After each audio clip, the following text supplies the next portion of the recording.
everybody, welcome to Journey Through John. Once again, we are going through the book of John in these bite-sized conversations, and today we're wrapping up chapter 3. As we've been talking about, we talked about Nicodemus before, and now we're in a conversation about John the Baptist. Some of his disciples have come up to him and said, why are people leaving us to go talk to Jesus? And we were baptizing, now he is, and they're all leaving him. And John has just told them that's okay. It's about the Messiah being here. It's about people knowing him because he's come here for a great reason.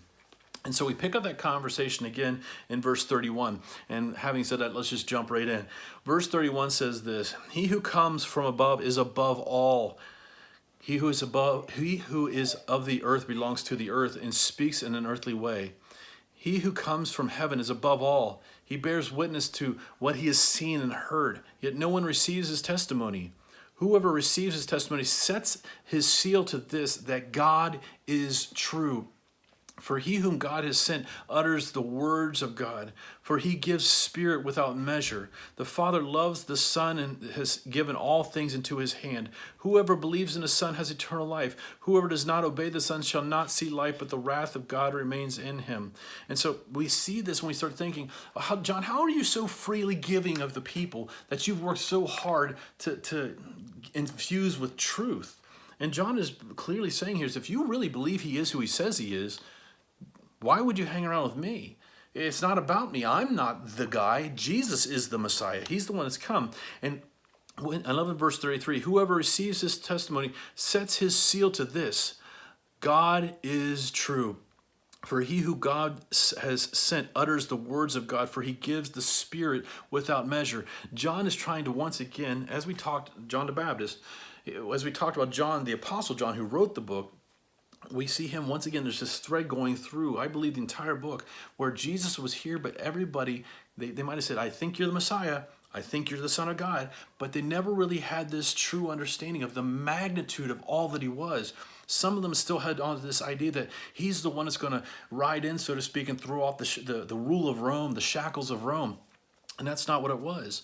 And we see even with John the Baptist here and those who followed him. Well, you said he's the Messiah, but why are people leaving us? Because he's the Messiah. He's the one that brings truth. He's the one that brings all this to us. And so it's okay if they leave us, because I'm not trying to compete with the Messiah.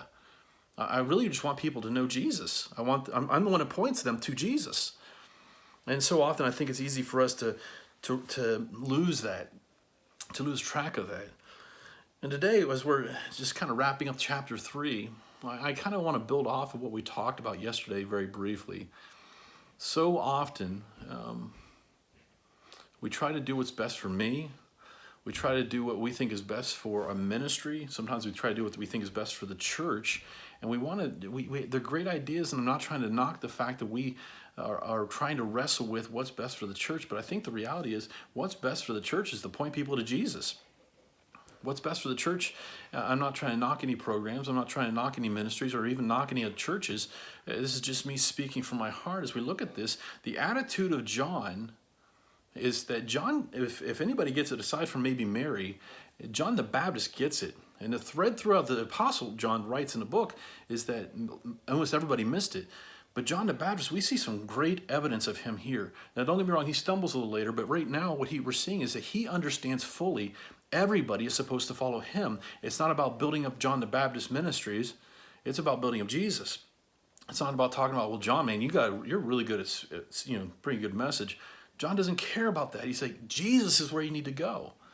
And so often, not just knocking, like I said, ministries or churches or programs, so often I think we wrestle with this idea of what's best for me. And I don't think our life really needs to be focused on what's best for Jesus. How can we make him famous? How can we put the gospel out there? How can we make ways or create avenues, look for opportunities to make Jesus known to people? That's all John was doing. It's all sacrificially. We even see in other accounts that he wore camel hair and ate locusts and honey, and his knees were like camel's knees because he prayed all the time and things like that. This is who John the Baptist was, and he is a great example. So I don't know I think maybe that's our challenge today. We sit back and say, God, can you show me the areas where my life is not completely given over to you? I want my life to look like John's. I want my life to point to you. Show me where I need to work on that. And then maybe that's just our challenge for the day. I'll talk to you again tomorrow.